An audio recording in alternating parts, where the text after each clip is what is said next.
Presenting the Brad Show. Testing 1 2 microphone checker. Welcome to a brand new, kind of a debut episode of the Gamer Section podcast. If y'all can actually hear me, you know what I'm saying? But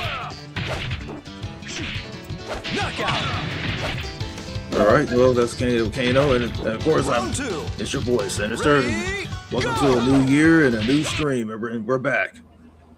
Oh yeah, definitely. We're back. I had to go ahead and fix some little technical difficulties. We're still working on that. So, again, I ain't get to say, I am Kano the Brutal Honest Gamer. That's Sinister, and he just said it. My bad. You feel me? But I got you. Yeah, so we're basically back in full effect. You know, saying protect your neck up. I'm just playing. So we're just gonna go ahead and get into the straight figgity facts, no fiction. So, what games actually you have been playing as of late, though, Sinister? Well, I've been going through my backlog. I've just been playing a lot of trying to get further in AC Shadows. It's like it's very, man, those games are very deep. And of course, I played a few games on Steam, like the new Terminator, the 2D No Fade. That's awesome. And have fun with that one. That's basically about it. Just those two, but mainly everything else has been Review City.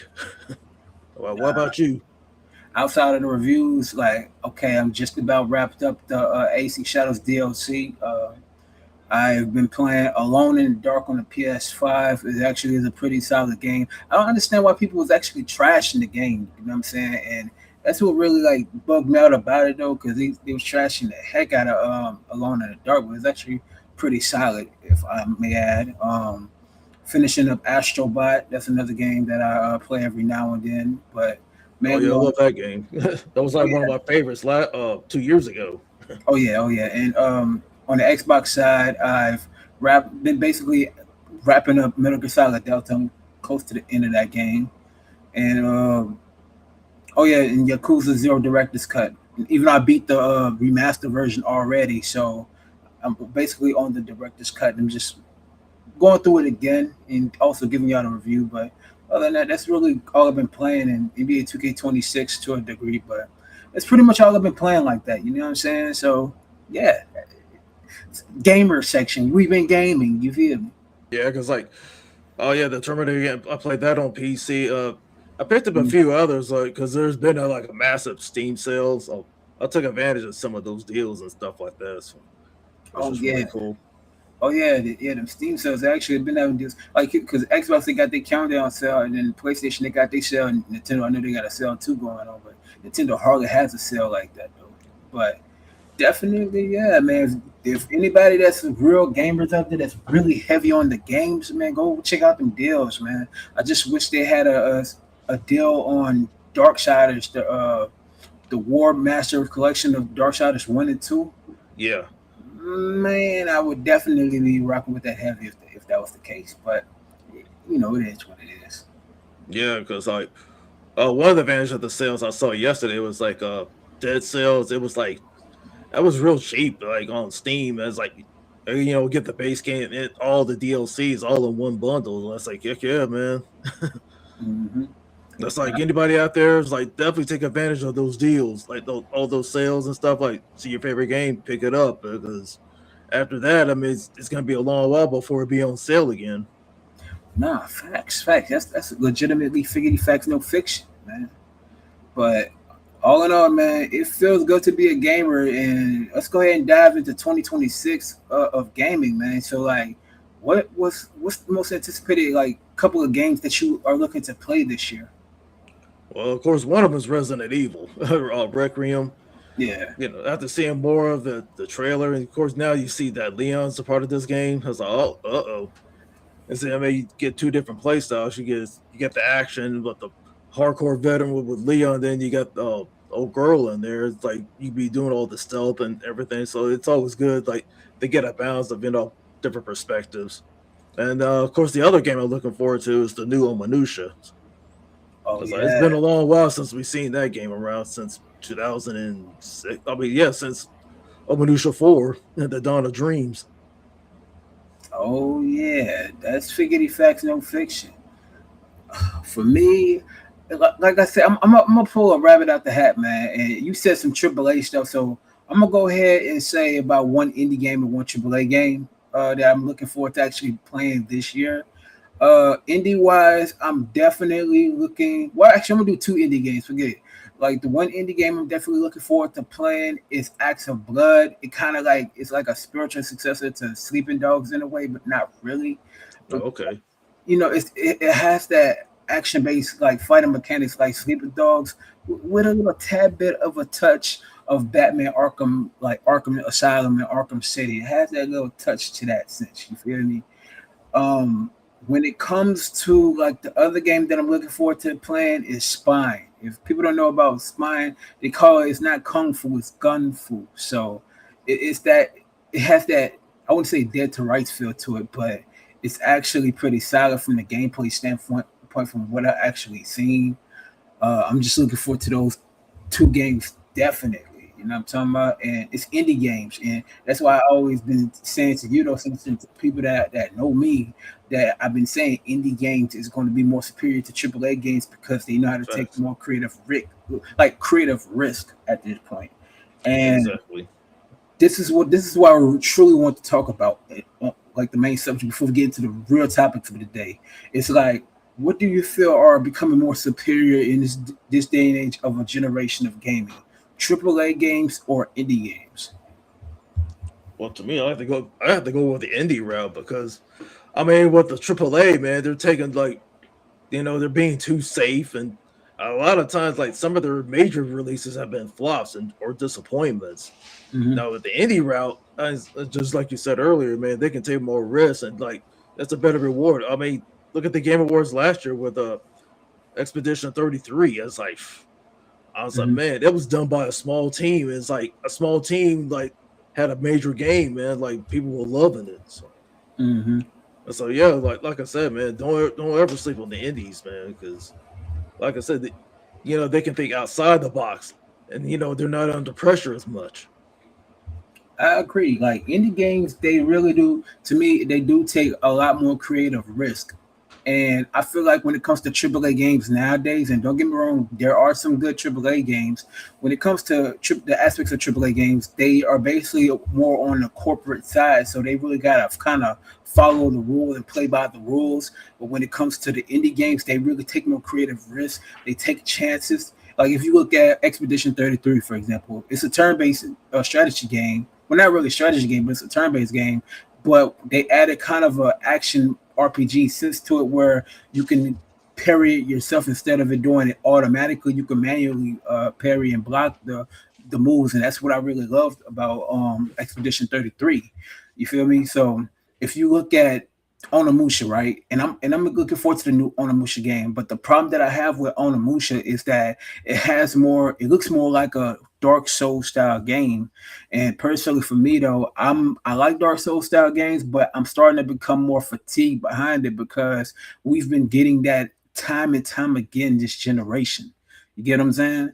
And I feel like when it comes to AAA games and when it comes to these corporations, they need to give these developers more of a creative chance to create something different and outside of the box instead of the same type of games that we've been seeing. When it comes to indie games, they taking more chances and they becoming more solid hits. Like if you look at Hollow Knight was the type of game that was created from indie devs like from Team Cherry, and then when they took that creative risk, it became a real popular game, and now it's a very popular franchise. You get what I'm saying? Yeah, because I mean, I dig what they were saying because what the AAA is, yeah, they follow that same trend, like the whole copy paste. It's like, yeah, because like, okay, you see a bunch of Metrovanias, a bunch of Dark Souls, a bunch of roguelites. Like, it feels like this generation. I mean, those have been the top three. They always stick to their guns to. It's like instead of like stepping outside the box. So that's Mm-hmm. what I like about the indie side. It's like, hey, it's like, wait, we're gonna do more than that. Like, we want to give like new experiences. Like, we know, I mean, those games are cool and all, like, but like I said, like people gonna get fatigued of like, hey man, like I already played this kind of style of game. Can we get something new, something different? You know what I'm saying? I mean, that's why I say shout out to the indies, for stepping out of the box. Exactly. Like, okay, I'll give you an example, right? Let's talk about Call of Duty Black Ops 7 for a second, right? You Uh-oh. could tell about Call of Duty Black Ops 7. You could see that they're more creative bankrupt. And what I mean by they're more creatively bankrupt is they kind of use the same assets from the multiplayer side of Black Ops 6, if you get what I'm saying. And the idea of what they was trying to do with the single player campaign, it was an epic fail because that they should have kept it into more of a traditional campaign instead of trying to make it into like a co-op multiplayer aspect to it. And when they did that, it was a fail in major proportions because the boss battles was terrible. The gameplay wise, it was decent, but the boss battles is terrible. You have to rely on the co-op side of it. You can't save or stop at midpoint of the mission, or you have to start all the way back over from the beginning of the mission, which is terrible. You heard me? So that's an example of creative bankrupt when it comes to that side of the game of the AAA market. And when you look at indie games, they take more chances, they put more ideas and make the games stand out and pop out more. You know. And Myers, what's up? What's going on? Shout out to you. Thanks for tuning in. But just y'all let us know in the chat though. What do y'all think about between AAA and indie games? Like, how do y'all actually feel about that? That's just what we like to know. You dig? Oh yeah, Go there's ahead. another thing I like to add. Like, Yeah. I mean, since you mentioned like those yearly games, because like you can see like every year is like okay, they may add like something new in there, but it be popular and all that stuff. But same with the sports games, like you get that yearly update. It's like you're basically playing the same games. It was just you just get an updated roster. It's like Mm, it's hard for them to bring something new because well, on the AAA side, it's like if you sit there and get the license of a popular league, it's like you drag up the quality, and it makes it hard to innovate because without that competition, it's just gonna keep getting stale every year. nah, that's pretty much facts. Like everybody know I play NBA 2K. You know what I'm saying? A lot of times I'm online playing in the park and stuff like that. You know, but when it comes to 2K and when they put out their yearly releases, just like Madden, it feels more like a roster update than an actual real new refresh of a game. Like, okay, and to be honest with you, the only reason why I play NBA 2K is because of my career. If they didn't have my career, I wouldn't be playing it at all. That's just figurative facts, no fiction. You feel me? And same thing with Madden. That's the only reason why I play it because it has like a my career type of vibe. And same thing with college football. And then they got the new college basketball coming out a few years from now.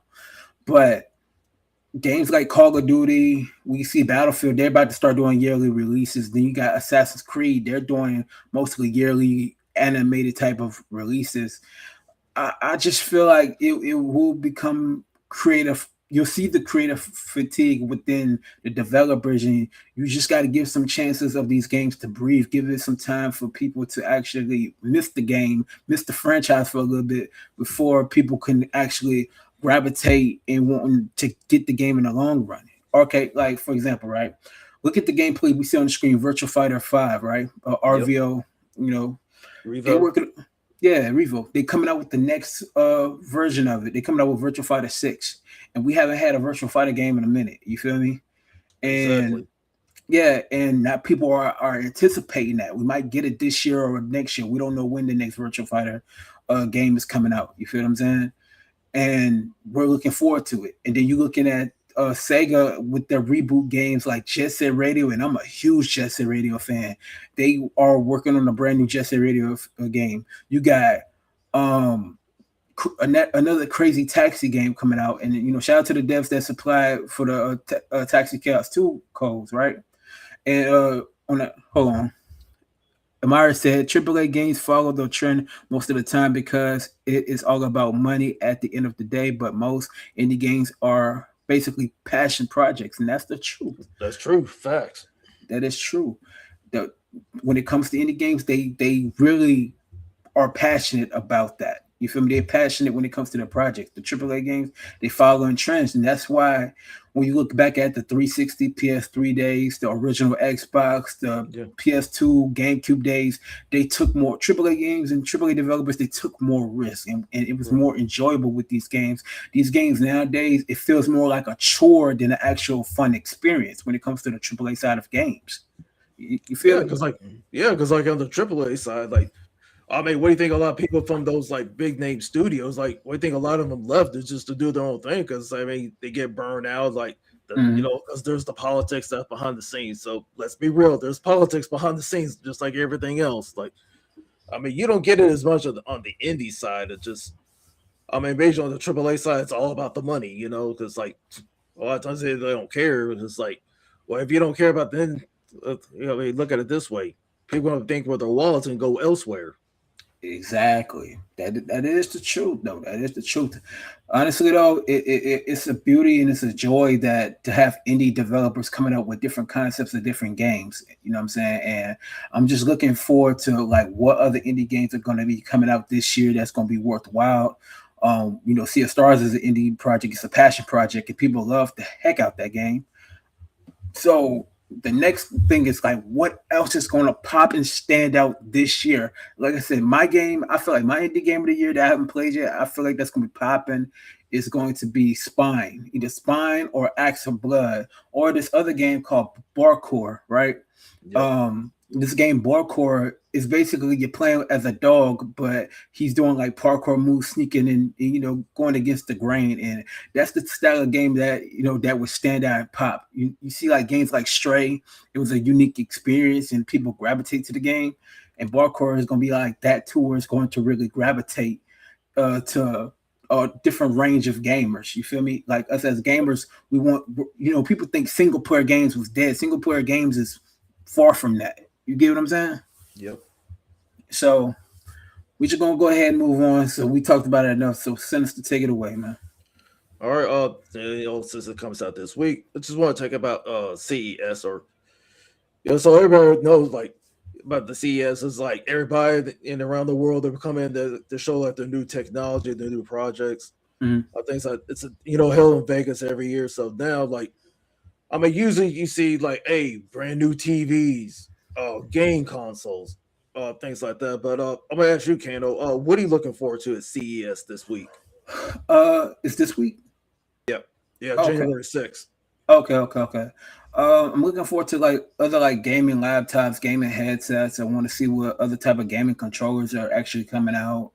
I just want to see like all the latest gaming tech that is coming out. I want to see what Razer's got to bring to the table, what Power A controllers and their brand they have. Because personally, for me, I'm a big Power A fan. I like some of their products. The same thing with HyperX. I like some of their products too. So I want to definitely see what they're actually going to have bringing to the table. Because I know Sinister is a huge Razer fan. You know what I'm saying? So he liked the Yep. Razer products. He liked the Ryzen products. So Yep. and also I want to see what Asus has to offer with their products too. They just dropped their new controller last month, and we're trying to get our hands on that controller right now so we can give y'all an unboxing and review for the controller. So um, that's just me, man. What about you, Nelson? I mean, yeah, like, I mean, usually I always like to check out like the new TVs and stuff like that. Like, even though like price wise it's out of our range, but still, I was like, I find it fascinating the way they show off, like, because like now everything's using AI, so a lot of those TVs are no different. Um, that's also cool. And I remember from last year from CES, they have like the new HDMI cable, the HDMI 2.2. So basically, it just doubles the speed of of its predecessor. Like for Yeah. example, like 8K, like on HDMI 2.1. If Mm-hmm. you have 8K, it was 60 hertz, but now with 2.2, it doubles that, so it goes up to 120. No facts. Previously with 4K last year, it was for 120. So Mm-hmm. now it goes double with HDMI 2.2. So Right. hopefully, like, yeah, if they come out in the stores, like, I mean, you definitely can see like how movies will look like, how definitely the games will look like. Yeah. Like coming out with faster, sharper color schemes. Just for example, and I was just seeing on there that Lego's also going to be there because I'm a big Lego fan, especially I love their games, so Mm-hmm. I'm definitely looking forward to what they're going to show. So Oh yeah, man. And then you got to think about it too. They got a lot of these gaming monitors that's about to pop off, and a lot of these super powerful PCs that's about to pop off. You feel me? Like with some high gigabytes in RAM, some probably some GeForce RTX Vives. I don't know. I think they're gonna have a stronger RTX processor that's gonna be good for to beef up a lot of these PCs, right? For example, okay, if you look at the Asus Strike 18, right, Yep. that PC right there has um, um 5090 RTX, and it also has it goes with the Intel Core Ultra 9 along with I'm trying to think off the top of the head. It also has the NVIDIA G-Sync into it, implemented into it, so it gives it a strong 4K vibe when it comes to the games itself. You get what I'm saying? And it actually is strong as hell when you're playing a lot of the games where it can go up to like 240 frames per second. That's really strong for a PC, for a I gaming mean, PC. yeah, I mean, glad you mentioned RAM because like that's something we're gonna follow up to. But just Yeah. to close this out, like, I mean, like those gaming monitors, like I was able to review one last year. It's like that ultra curve is at like that very high settings. Hmm. I mean, yeah, like those are nice. Like, especially come out like even though they're bigger around, like you can see how gaming would be on there with either by console or PC gaming itself. I mean, just saying like the millisecond refresh rate, that free sync on there, Hmm. or the Nvidia, the GeForce, how it uses up. Like Hmm. those technologies, like man, it was just something to look forward to. But Yeah. yeah. Yeah. But speaking of the RAM, Kane, do you want to start us off with that? Yeah, yeah, yeah. So basically, what's going on with the whole RAM situation is that the word is going out about the next PlayStation console, the next Xbox console might suffer a delay because the AI ramifications is on a whole nother pedestal.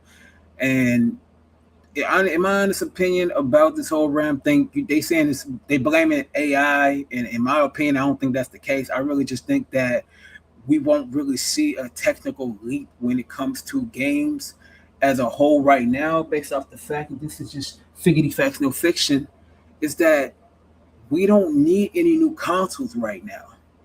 You get what I'm saying? We really don't need any new consoles right now because we went through COVID in 2020 and we have yet to really see the power of these consoles. The PS5 Pro, the PS5 Pro to me, I feel like it was an unnecessary mid-gen leap, and the PS5 itself we didn't really see the power of the PS5. And with the Series X and S, we don't really see the full potential of these consoles yet. You feel what I'm saying? And I think it will be a great thing. And I'm speaking for all gamers that's truly gamers that plays on console. It will be a good look for them to delay it until I say 2030 or something like that. For me, I'd rather for them to delay it so they can really take advantage of the machine, aka the hardware of the Xbox Series X, the S, the PlayStation 5, the Nintendo Switch 2. You hear me? If they would Uh-huh. do something that's justice, what you say, Senator? No, I was just agreeing with you. Okay, okay, okay. I thought that was about the technical difficulties, No, no, you but good. yeah. So, just in my opinion, when I look at the range of things, right, and this is just me speaking the truth, man. Look, we've changed up. We've seen my fault. I'm sorry. We've seen the difference between the Xbox One and the Xbox Series X. I'm using that for example. You don't see too much of a difference of a graphical infrastructure when it comes to that. Same thing with the PS4 to PS5. You don't really see much of a change when it comes to a graphical leap. You know, like if you look at the original Xbox to the Xbox 360, you notice the difference. Let's even go back further. When you look at the PlayStation 1 to the PlayStation 2, you start seeing a graphical difference. And then when you see a PlayStation 2 to PlayStation 3, you definitely see a graphical difference. When you see a PlayStation 4 to PlayStation 5, you really don't see no graphical difference that much. You see a slight bit of a fresh coat of paint and a little bit of change in the animations. That's all you really see. You don't really see much, you know. And Xbox says that they're gonna have a generational leap when it comes to the graphical infrastructure, but I don't believe that. You feel me? No, believe seeing is believing. Exactly. And we're at the point right now when it comes to the games as a whole. When it comes to the consoles as a whole, we went through COVID, and we feel like now we're starting to really see the games that's going to be utilizing the Series X and the PlayStation 5. And it doesn't make any sense to really drop any new consoles right now. It doesn't, because not only that, we're going through inflation. Prices are extremely high, except for Exactly. except for some spots with gas. Gas is actually pretty decent in some areas, but like the prices is actually high in a lot of different places, and people need to pay for personal things outside of gaming. So why would you want to charge thousands of dollars, well, actually over $1,000 for a console, then dang near going up $100 for a game? People are not going to spend that type of money, and you're going to really lose out on sales. You're going to be losing more than you gaining if you're going to charge high. Whatever happened to back in the days when games were just $50 and you can get a console for like $300 to $400 instead of paying like dang near $1,000 for a Series X and S and PS5 and almost $100 for a game? Let me know. Right. I mean, just to add on to that, it's just ridiculous what the price is like. I mean, I think it's more about greed. It's like they want to sit there just throw AI as a scapegoat. To me, there's just AI is just a scapegoat because I mean, it's just like you said, it's like people just don't have that kind of money right now. It's like they'd rather save that money for important stuff like food, clothes. I mean, gas is low, which is cool, but I mean, you gotta have the important stuff. But as far as like Mm-hmm. the RAM prices, like especially like for the new PlayStation and the new Xbox, like Mm-hmm. it's best like to hold off on those two. It's like I mean, let us enjoy PS5 and Series S and X and the Switch 2 and all that. Because like I said, I mean, we're like going into see, yeah, we're going into year six. Well, because both of them came out in November 2020. Yeah. So yeah, so it basically be 6 years old because usually the life cycle of like of using console, it just depends and stuff like that. But yeah, but like well, I mean, what we have right now, we haven't even pushed it beyond this limit. Now with the PS5 Pro, to me, it was just wasn't necessary. I mean, like I'm not hating on those who bought it. It's like, hey, Mm-hmm. that's your money. That I was like, I'm not knocking it. I mean, True, but first, yeah, yeah, no, but no, go someone ahead, like, go ahead. oh, go ahead. No, no, no, go ahead, go ahead. My fault, my fault. I mean, someone like me is like, I don't need it because I mean, my base PS5, it works just as fine. It's just it hasn't been pushed to the absolute limit.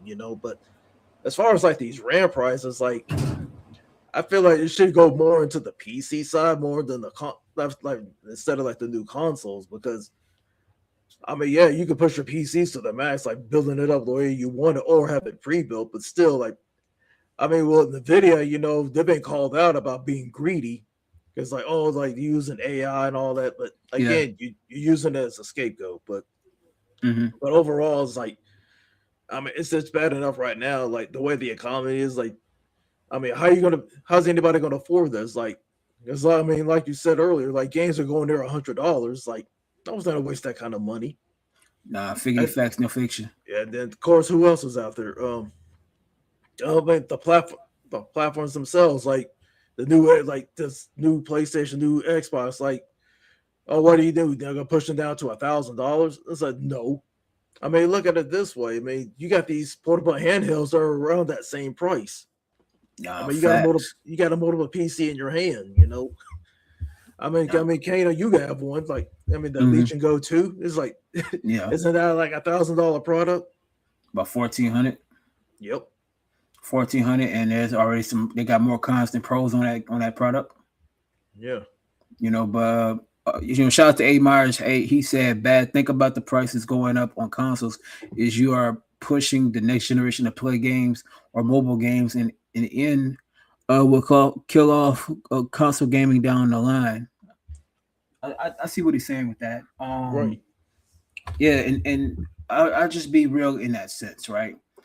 And personally for me, I'm a console gamer. I prefer consoles over mobile and PC. That's just personally for me. But what's going on right now is PC is really becoming more active when it comes to gaming, and people are gravitating more towards that and mobile gaming, which I don't see a problem with. But it also is about greed when it comes to these corporations. It's definitely about greed, and they want to overcharge something that is not necessary, and Right. that's the downside to it. But side note, to everybody that's tuning in right now, we do have a giveaway to announce towards the end of the show. So y'all definitely stay tuned, and shout out to A Myers A. He said he's a PC gamer, which that's perfectly fine. We, saying if you're a PC gamer, We love it. You hear me? We not knocking it. If a gamer is a gamer. You feel me? I don't knock anybody that plays PC. A gamer is a gamer. We are all Yeah, gamers here. This is what the gamer section is about. The gamer section is a safe haven place for people that love gaming, no matter what platform you're on. We are judge free unbiased over zone. here, judge free. You dig? Yeah, because like for me, I like say like Bruce Lee. I don't limit myself just to one thing. I like to Mm-hmm. play everything, console, PC. That good balance. Because lately last year I've been playing more on PC than console, but I'm not not neglecting the console side. Just like I just like what everything offers. Exactly, and then and me, I'm more on the console side. I play more console than PC, but I don't knock anybody that plays on PC. That just like if you look at the console space and like console fanboys and stuff like that, they have their own kinks of how they do things. Over here at the gamer section, we're judge free and we play all games, so we don't judge over here. That's just us. Even some of the games we reviewed on the gamer section channel is from a PC standpoint. So we don't judge. Right, because yeah, because the upcoming reviews, we're gonna have a lot more that's on the PC side that you won't see on consoles. Exactly. And to everybody that's in the chat, man, spread the word about the podcast, man. We lit over here. We legit. And we Yeah, talk to share it out y'all. to your friends. Exactly. Amar, they said, and older consoles like PS2 and 360, because those were classics. Those were Yes, hits, man. yeah, because good thing, Myers, that you pointed out, because what I like about that generation, you Mm-hmm. just pop the disc in and just pop it in and just hit that play button. That's it. No, you don't have to worry about downloading anything. Exactly. But let me ask you this, Sinister man. Like, what was your game of what was your favorite game of 2025? Oh, my favorite, Ninja Gaiden 4. Wait, what? Ninja That Gaiden game, 4. yep. That game was blue. No, I'm just playing. That game was actually it was dope. It was just some about it that I didn't like, man. It's like you're playing with the new protagonist in the game, but you hardly playing as Ryu in the game like that. I'm like, why would you add Ryu in the game, but you're not really utilizing him in the game like that? You put him in like a few missions, and that's it. Yeah.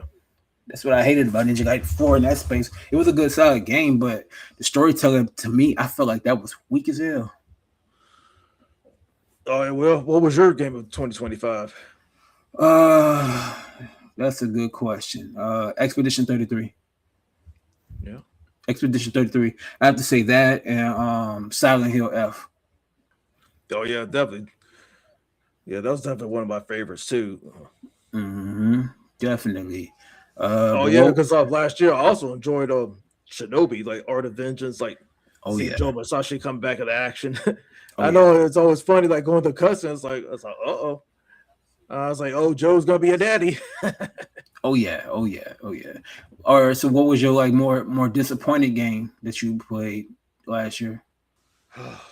That's tough. Like most of the ones I played were the ones I had a review. It's like, it was just so many that hard to choose from. But the ones I gave, like majority, I gave 3s out of 5. It was mostly the disappointment to me is like the gameplay was blah, but the presentation was cool.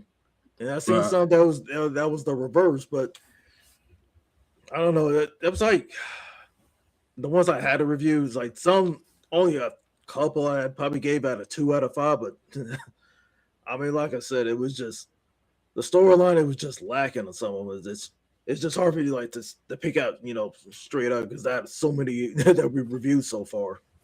Nah, facts. I say this I don't have really that worst game. 'Cause I can't think of the worst games off the top of the head, but I say the one that I say that's underrated to me was Wu Chang Fallen Feathers. People really they see the game. I'm gonna name two. It's that game, Wu Chang Fallen Feathers. I feel like that's underrated.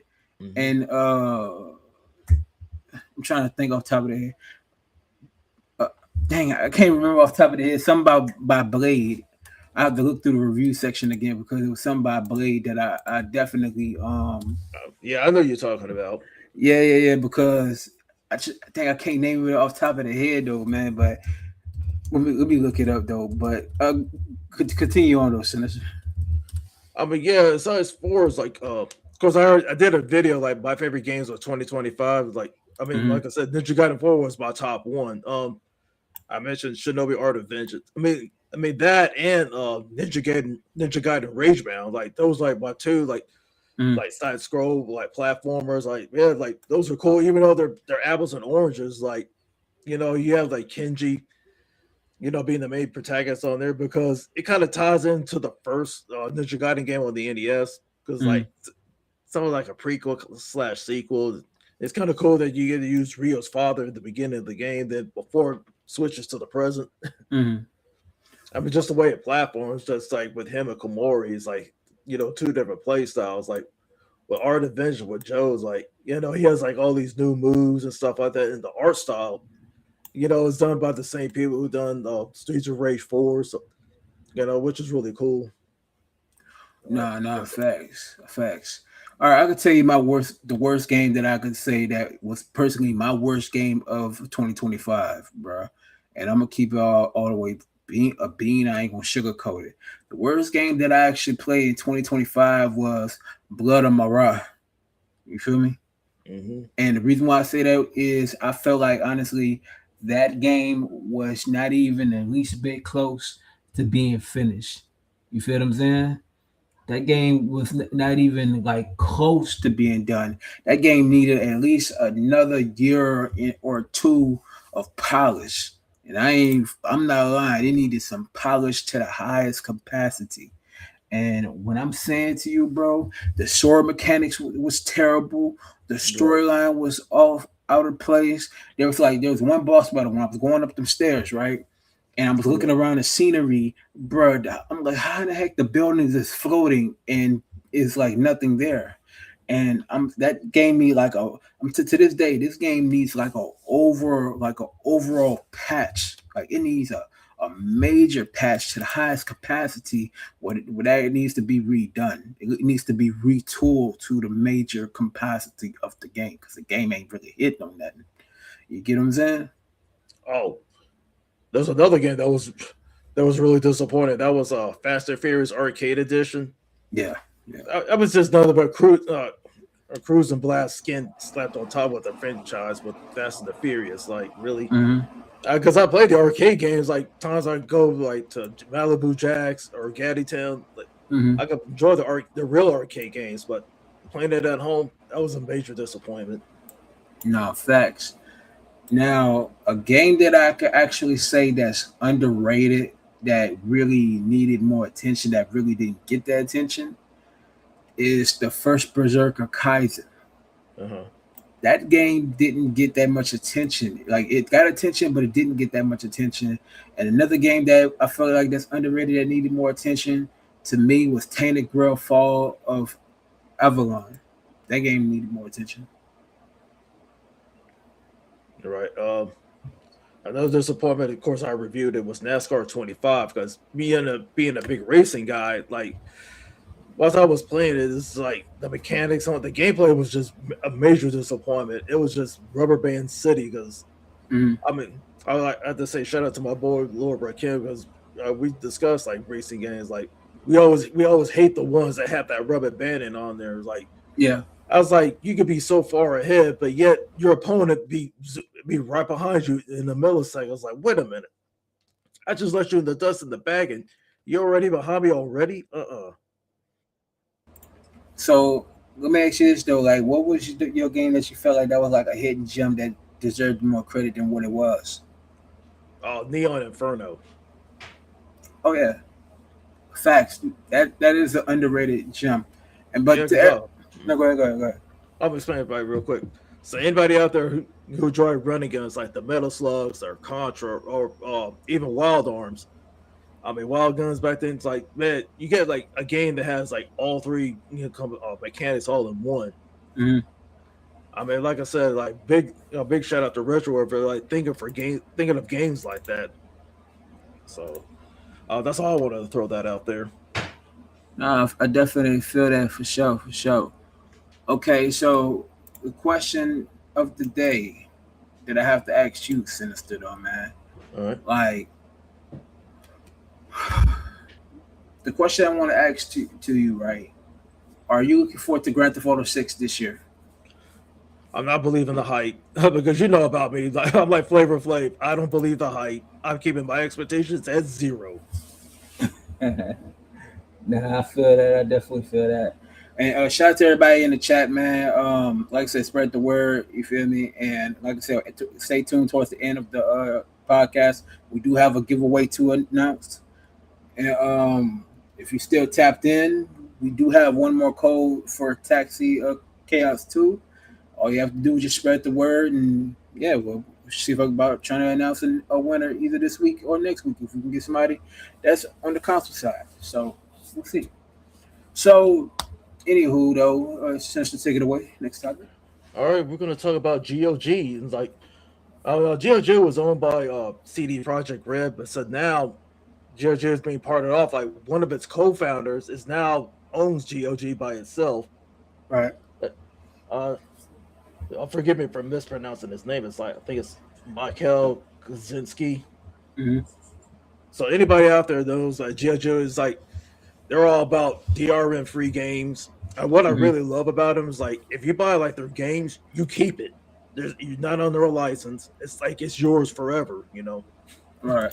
It's in there forever because I mean if you got buy games like from Epic Game Store or excuse me like Steam, Epic Game Store, PC Game Pass, just to name a few, you're basically paying for the license because even though you pay for it, you don't actually really own it because like any given time they can just take those games away. They can shut a server down and you have no access to those games anymore. But as far as like for GOG, I mean, it's always cool because you can get at a good deal, and they always have sales on there, just like I mentioned earlier with the other ones. But now, but of course, at that time, and the old CG Project Red owned them up until I did a little bit of digging. But now, like one of its co-founders says, "Hey, I'm gonna keep it running. I'm gonna own it full, so that way CG Project Red will do its own thing. Hopefully, we see a new Richard coming out, but not the Rimmer. Okay. Now, what are your thoughts about this?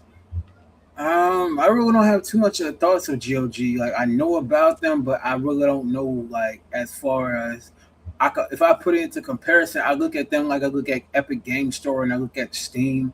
They basically are in their own lane. They just providing games to a lot of people.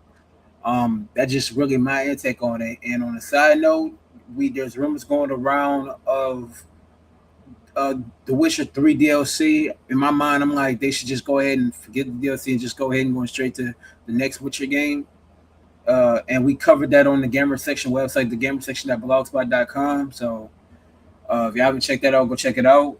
But in my opinion, I don't really have too much to say about it being sold. I'm like, the more the merrier. If you want to make the money and put out games on that platform, then that's cool. So be it.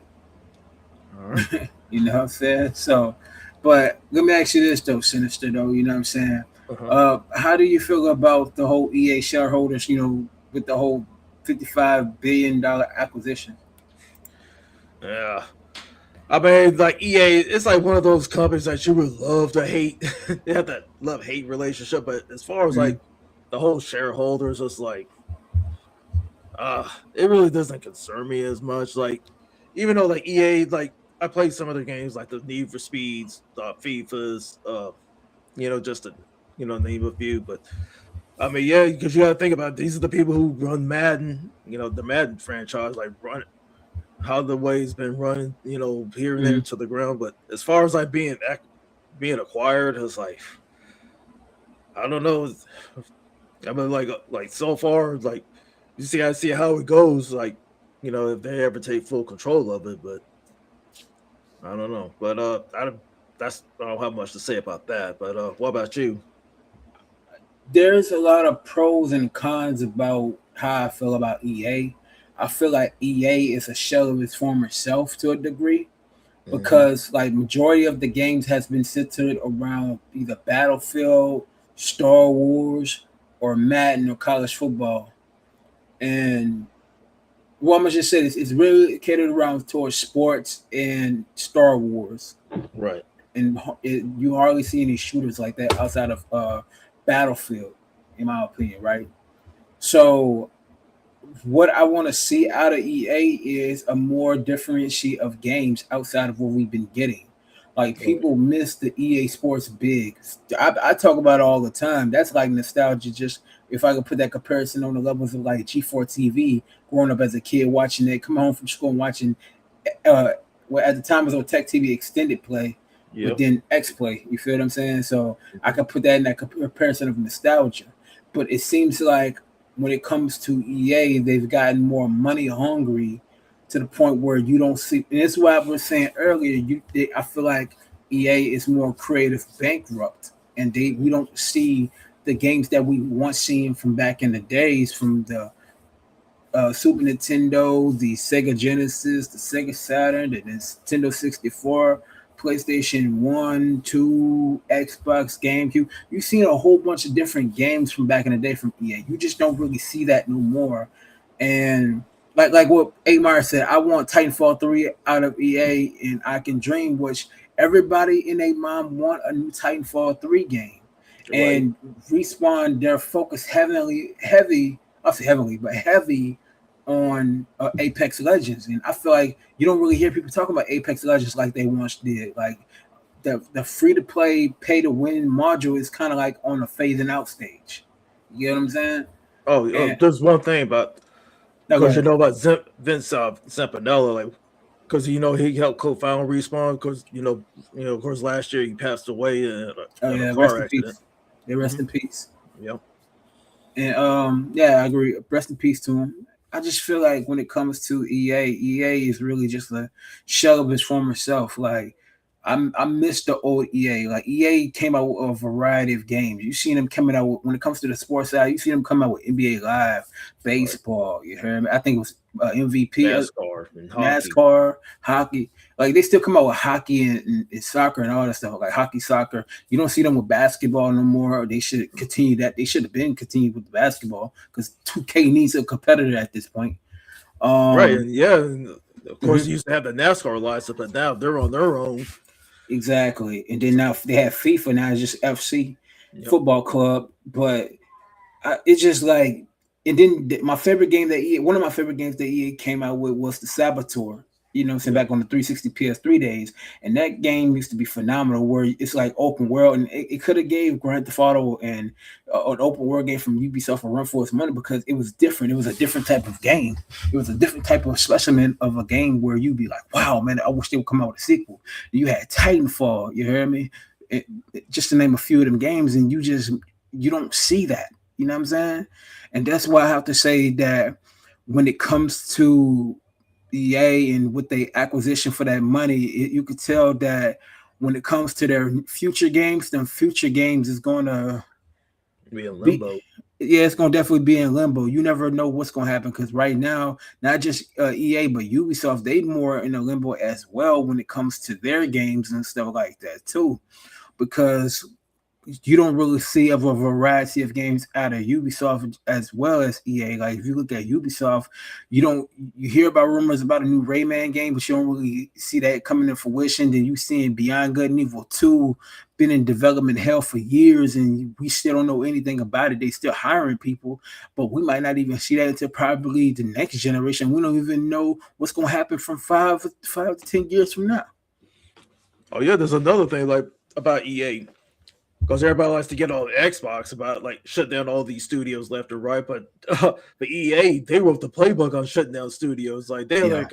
they have like a whole graveyard of studios that they shut down. Mm-hmm.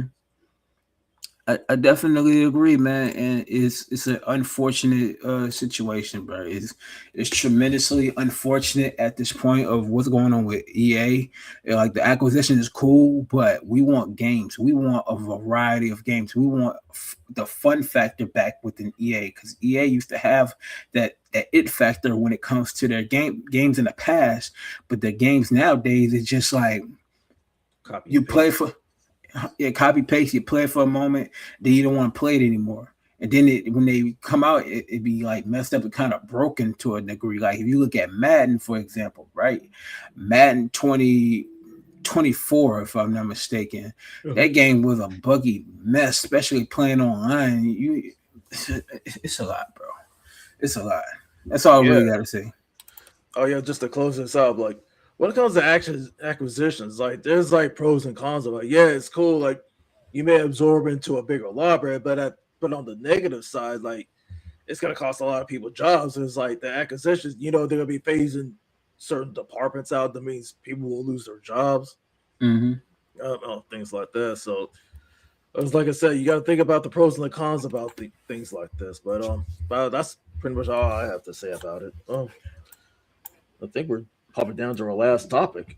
Nah, not really, because I got something to say. Okay, you remember that game that they announced that was kind of like a spiritual successor to like Splinter Cell called Mud Dang Two Hearts? That's like a game coming out of China, if I'm not mistaken. Yeah. Well, that game is basically rumored to be canceled, and the studio that's behind it actually shut down.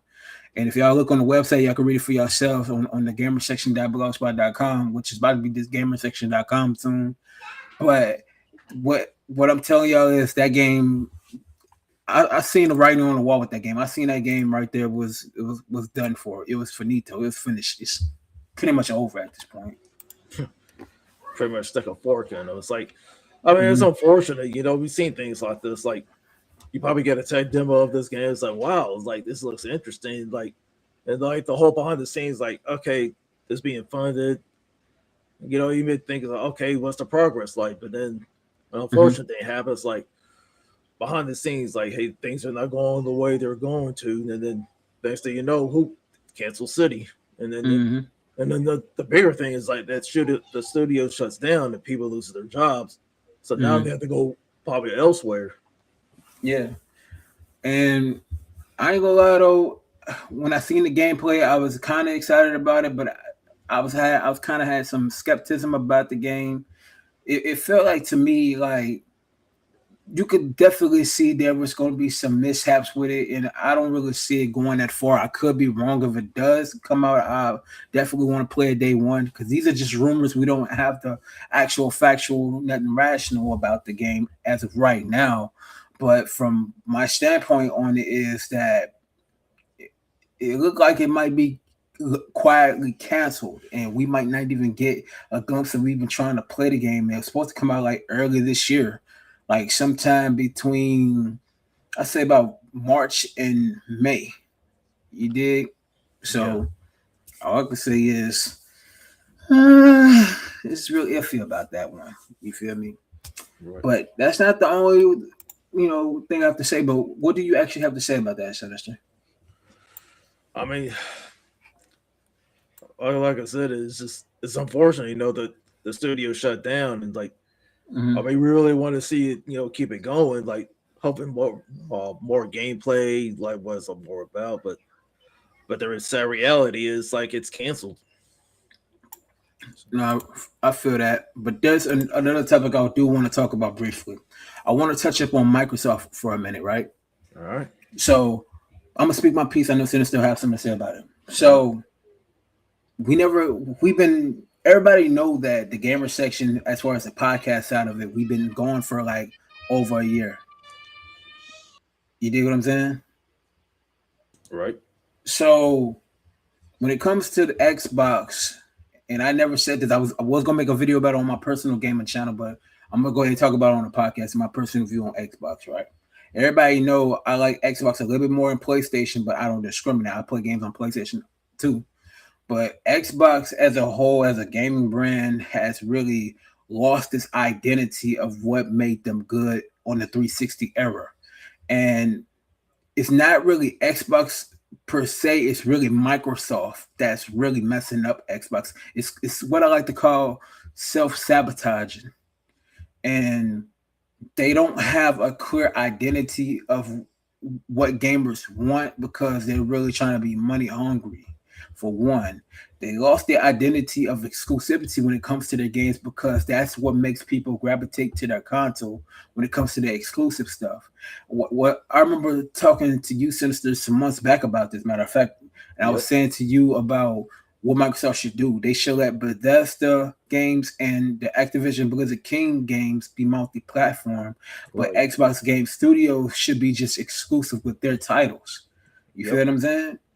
but them going totally all the way multi-platform and then trying to make a console, it doesn't really make a lick of sense in that sense. And the reason why I'm saying what I'm saying is that, and I'm putting in this perspective where people could really think about what I'm saying. The messaging behind Microsoft is horrendous because they don't know how to message to the right audience. If they're catering towards fanboys, that's the worst way to go. You feel what I'm saying? You can't cater towards fanboys because fanboys, they're social gamers. And what a social gamer is that they will buy the product, but they don't play the game just to say that they play the game. They got the game, just say they got the game, but they don't play or beat the game like they beat the game. You know what I'm saying? Like over here, what we do, we play and beat games. That's what we do. But or the fanboys, they'll say they got the game, but they don't beat the game, but they don't even know the gist of the game. You can ask a person what this game is, that game is about, and they don't even know. You get what I'm saying? Yep. So that's what a social gamer is, and that's what a fanboy is. Fanboys want to hype up a product, but don't really play nothing. They play more social media than they do gaming. So that's just to explain to everybody what I'm saying, what that is. But I digress. So when it comes to like Microsoft, though, Microsoft has bad messaging, and then when it comes to like everybody looking at Phil Spencer like he's the biggest liar and biggest hypocrite ever in gaming. And like I said, I don't think it's Phil Spencer or Sarah Bonds or nobody. I don't think it's nobody at Xbox. It's people at Microsoft that's sabotaging Xbox because the higher ups at Microsoft, they're not in touch with gamers. You feel what I'm saying? They're not in touch with gaming. They just all about the business side. And I guarantee you that Amy Hood and the other dude, I forgot his name, they don't play no video games at all. No. Just like how Jim Ryan was at PlayStation. He didn't play video games. No, he didn't know it's what all about the money. Exactly. So that's why I'm saying with Amy Hood and them, they're going to mess up Xbox for the next generation if they keep this up, if they don't really push the boundary of what gamers want to really take heed to feedback. You know what I'm saying? What do you thought about that, Sinister? I mean, yeah. Oh, there's one thing I'd like to add in there. Their marketing is terrible. Very terrible. Because think about it. Like you go on TV or if you go online or like, especially YouTube and things like that, you mostly see Nintendo, you mostly see Sony or probably PC. But Microsoft is you rarely see anything marketing wise from them. Exactly. And another thing is like, I mean, with the whole exclusivity, well, it's not just Microsoft. Sony's in that same boat too because like, I mean, when it comes to their first party titles, like, yeah, they want to keep it on that platform. That's what drives people to that product. But now, on both sides, like both of their first party titles are going to PCs, like, and it cuts in a ways like people in their minds. If these are multi-platform, what's the point of me buying this console? Because I mean, like, yeah, but on the Microsoft side or Xbox side, he like Halo, Gears, Forza, just to name it two. But on the OG Xbox, they had like way more exclusives than the other. But over time, they started drying up. Yeah, and you're only down to that few now. It's like, I mean, but now that their franchises are going to PlayStation and other platforms, like, and then you have the next Xbox coming out. What's the point? I mean, what IP are you gonna put on there that's gonna sell your product? Exactly. People are gonna sit there and say, okay, it's a launch title, but to me, I just wait for it to hit PC because they're like, Xbox everywhere, like, yeah, usually first day and day is like on said console, then PC. Exactly.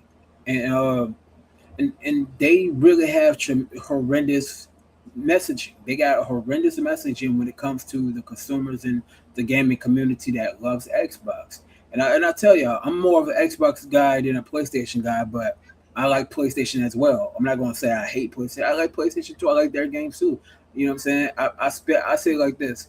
I spend about, I say 60% on Xbox, 40% on PlayStation. You know what I'm saying? Yeah. And when I play PlayStation, I mainly play the exclusive titles that's on PlayStation. In multiplayer, I play more on Xbox, and now Xbox ain't really got no exclusives, but I still play games more on Xbox. But when it comes to PlayStation, I just play their exclusives. Like I just beat Ghost of Yote a few weeks ago. Yep. You know what I'm saying? And it's a good game, but storytelling wise, they kind of messed up on the story compared to Ghost of Tsushima. That's Yeah, just my which was personal opinion. yeah. I mean, that was my favorite game back in 2020. Exactly. And then you got Wolverine that's coming out this year that I'm excited about. I want to play the Wolverine game. So, it's like I said, no discrimination, but I feel like when it comes to the messaging, when it comes to Xbox, it's terrible. And PlayStation don't get no pass too because they've been messing up with this generation as well by trying to put all of their games into like a multiplayer aspects to it, make live service games, which that was one of the wildest, dumbest moves to make. If you know Yeah, that the single Brian. player, yeah, Jim Ryan messed that up. I'm not gonna sugarcoat it. Jim Ryan really messed up Sony this generation because you want to put money all into live service games, not understanding that them studios are mainly known for single player games. And then Naughty Dog may be skipping the whole generation as a whole with their intergalactic game, which I was actually kind of hyped for low key. But now it's just like, I really don't care for the game until I see gameplay. There's another thing, like when they cancel factions, and then to me, it wasn't really necessary for them to re-release The Last of Us Part One and Two. Again. Yeah, I was like, wait a minute, those games were fine. You had a remaster that came out on the PS4, then jumped to fast forward to PS5. Oh, we got remastered again. I was like, was it? Hmm. I mean, what was the point other than money? And then Days Gone remaster. Yeah, I mean, I would love to see a sequel to Days Gone, but Sony said no, and they're like the people who founded Ben Studios, they left. So now, but Ben Studios don't have anything else coming out. I just say this to get Sony back on track. This is what they need to do. For Insomniac, stop relying on superhero games so much and let them have creative freedom to create a different type of IPs outside of the superhero games and do something Ratchet and Clank or something. You feel What me? about Jack and Daxter? That's Naughty Dog right there though. Mhm. Naughty Dog will have to do that. It's create a side team for that. Yep. Let Sucker Punch create either a new IP or go back to Infamous or Sly Cooper, one of the two. Yeah. I Definitely think. more infamous. Yeah, I want to see more Infamous right now. I want them to bring back because I was playing Infamous First Light the other day, and that game is fun. I like Infamous First Light. Yep. Let's see what else Sony need to do as far as games. Bring back Killzone because people love Killzone. Oh You know yeah, what I mean? definitely that. Resistance. Bring back Resistance. Mhm. Like, even get a team together to create like a sequel to Shadow of Colossus or something. So that's just my personal opinion. Like Sony got so many franchises they sitting on, they're not utilizing on it, and that's why I say that's more up an epic space. You feel what I'm saying? That's why I'm more disappointed with Sony because this generation they could have struck water irons high and create more IPs, but instead they wasted money on Bungie. They wasted money on live service games and Oh listen. yeah. And Oh yeah. Concord. Concord, I played Concord. That game was an epic fail in an epic proportion. And that game, I already knew that game was gonna go out just as bad as Lawbreakers. You Uh feel huh. me? That game, man, Concord was horrendous, man. Then what they could have did was pull a Gears of War and create a single player and a multiplayer campaign with The Last of Us Part Two, but they failed to do that because they weren't thinking about it like that. And that's why I say this generation, and I don't even know about next generation, it's going to be bad for Sony as far as their first party titles if they don't get it together. And when it comes to Microsoft, with their first party titles, they don't have that issue. The issue is their marketing strategies and how they market games. And I'm not trying to say anything bad about Aaron Greenberg, but him and his team are extremely terrible with marketing. I feel like they have strong, lazy marketing when it comes to with the products, man. Oh yeah, but also doesn't another one that don't get a pass is Nintendo because Oh yeah, they wrote the playbook on anti-consumerism. oh yeah, and they got even more anti-consumer. So I don't even want to say nothing about Nintendo. Nintendo is extremely anti-consumer. You can't even put any videos like that with Nintendo without you getting a strike. Oh yeah, because like even if you own the game, like either it's on the Switch One, Switch Two, and stuff like that. Oh, they put they'll take it down. Yeah, that's why. Like, I'm gonna be honest with you, we have over 2,500 subscribers, but it's not easy. I'm gonna keep it all the way a bean. It's not easy to put any Nintendo content up without getting a strike or get a copyright where you have to take the video down. So that's Right. why we hardly reviewing the Nintendo games because of that, because they're extremely strict when it comes to their games or products. I know for a fact, I think we had like a copyright situation from putting out an unboxing and review of the Nintendo Switch 2. That's how bad it is, man. Yeah, yeah. And the product was bought with with money. It's like it wasn't sent to us to review and stuff like that. Like, I mean, it was bought from the store, but oh yeah, it's like, oh no, take that down. Yeah, that's a fail, bro. That's foul for Nintendo. That's like showing anti-consumers, and then you putting like, and people are have that nostalgia where they want to collect the key, well not a key, the cartridges from Nintendo, but instead you put it in a key card, and you really don't own the game like that. You own the game, but you really don't own the game that much, and that's an epic fail in a major proportion. Like Nintendo really do a lot of anti-consumer stuff.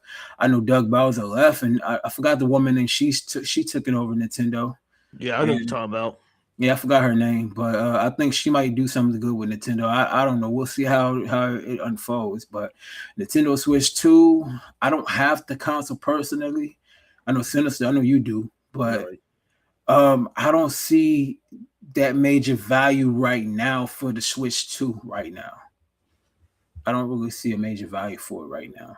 I have a better time playing on PC than Nintendo Switch 2 right now. right, You know what I'm saying? And I don't know people that like got PCs or anything. Don't think I'm taking shots at people for PC. That's not the case. I'm just saying. You know, right. but anywho, I don't want to say too much else though. You know what you got to say, Senator? I mean, I'll just say like when it comes to the big three, they all have their pros and cons. Like, Mm-hmm. there's things that we love about them, and there's things that we call them out on. So, Mm-hmm. All right, so I'll just say this: when it comes to Microsoft, they need to get it together on their marketing and messaging. They need to do a better job in that space. When it mhm, comes to Sony, they need to do a better job with their exclusive lineup, with their titles and stuff like that.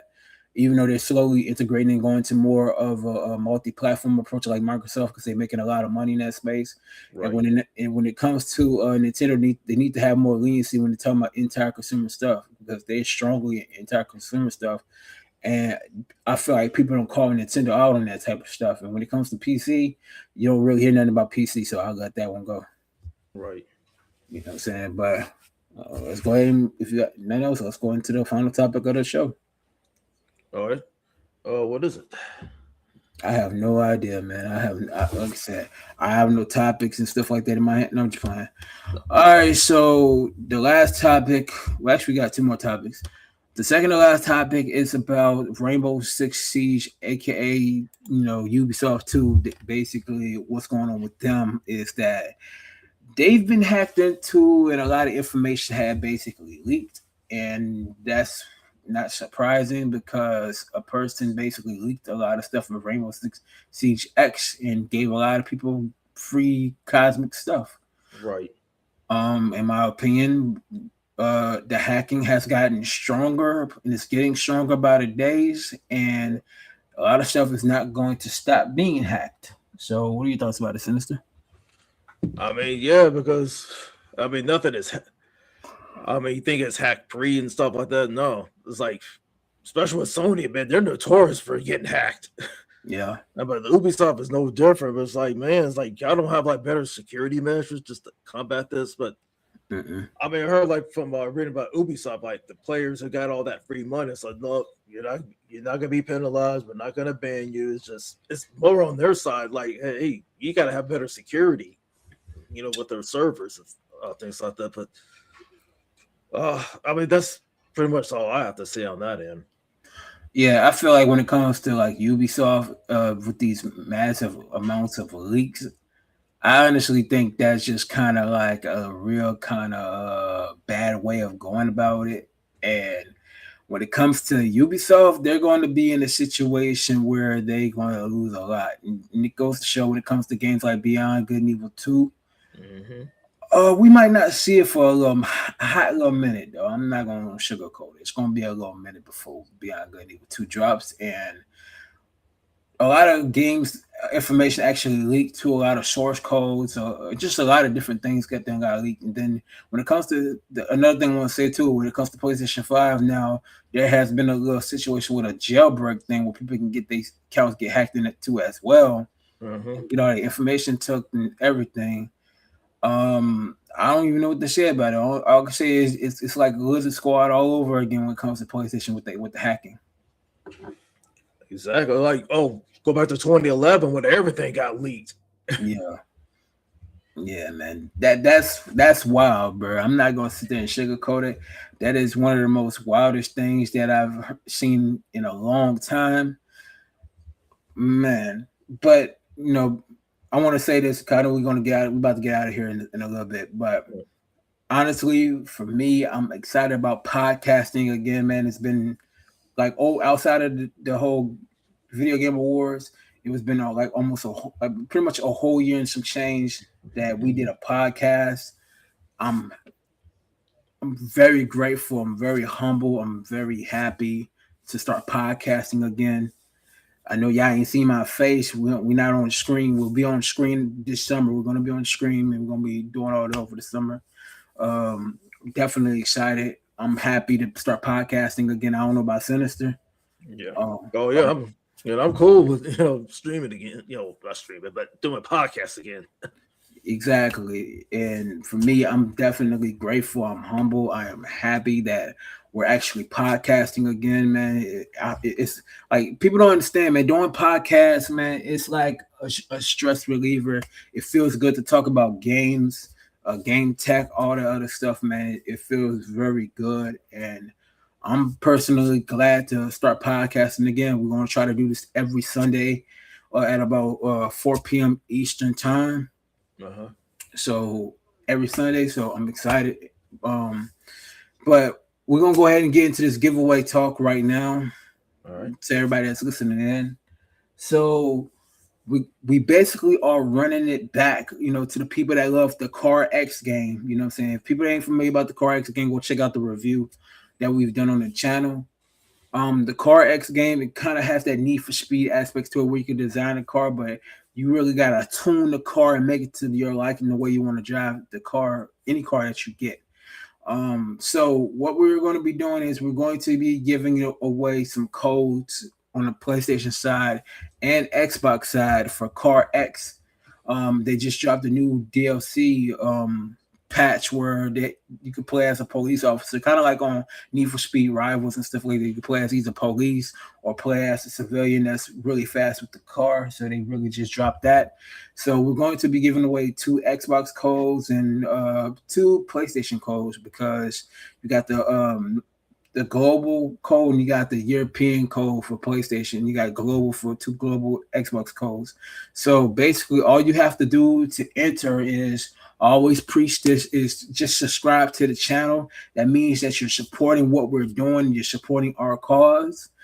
On Twitter, go ahead and retweet and follow. It's gonna be all on Twitter too. The retweet and basically like, and make sure y'all like and share this podcast. So people can go rewind it back if y'all haven't heard how to enter. So like this podcast, share this podcast.